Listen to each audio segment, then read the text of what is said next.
Саламатсыңар урматтуу кыргызстандыктар, менин атым Мелис Маматов. Кыргызстанда бир нече жылдын ичинде мыйзамдан жогору турган үй бүлө кландар пайда болду. Мыйзамдар тандалма колдонула баштады. Бүгүн мен Райым Матраимовго токтолууну туура көрдүм. Райым Матраимов боюнча иликтөө иштери 2 жылдан бери айыгына чыкпай келет. Президент Сооронбай Жээнбековго дагы бул боюнча бир нече жолу суроо узатышкан. Анда президентибиз: "Сен атың ким карындаш? Сен ушул жерде жашайт экенсиң, сени изилдеп таап, андан кийин фактылар менен Бишкекке кел" деп жооп бергени бардыгыбыздын эсибизде. Журналист Али Токтокунов бажыдагы коррупция деп Матраимовдун ишмердүүлүгүн изилдеген видео тарткан болчу. Жыйынтыгында негизги көбү Саймаевди өлтүрүлдү.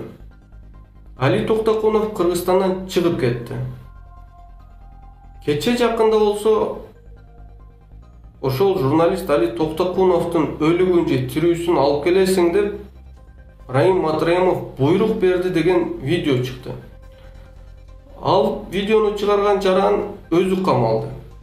Укук коргоо органдары мыйзам боюнча буйрук берген кишини табып келип суракка алыш керек болчу.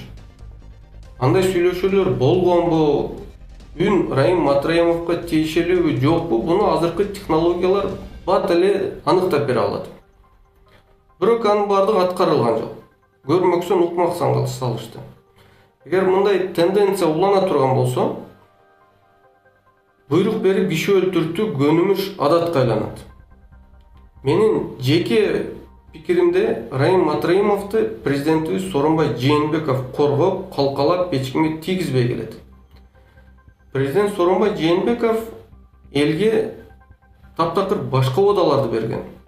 Бюджетти көбөйтөмүн, толтурамын, айлыктарды көбөйтөмүн, пенсияны чоңойтомун деген. Бирок Райым Матраимовду коргоп берем, калкалап берем деген убада берилген эмес. Ошол себептен президентибиз өзүнүн убадаларын аткарып, башка бийлик бутактардын ишине киришпегени туура болот. Бул менин жеке жарандык ой пикирим болду. Көңүл бурганыңыздарга рахмат. Бардыгыбызда ийгилик болсун.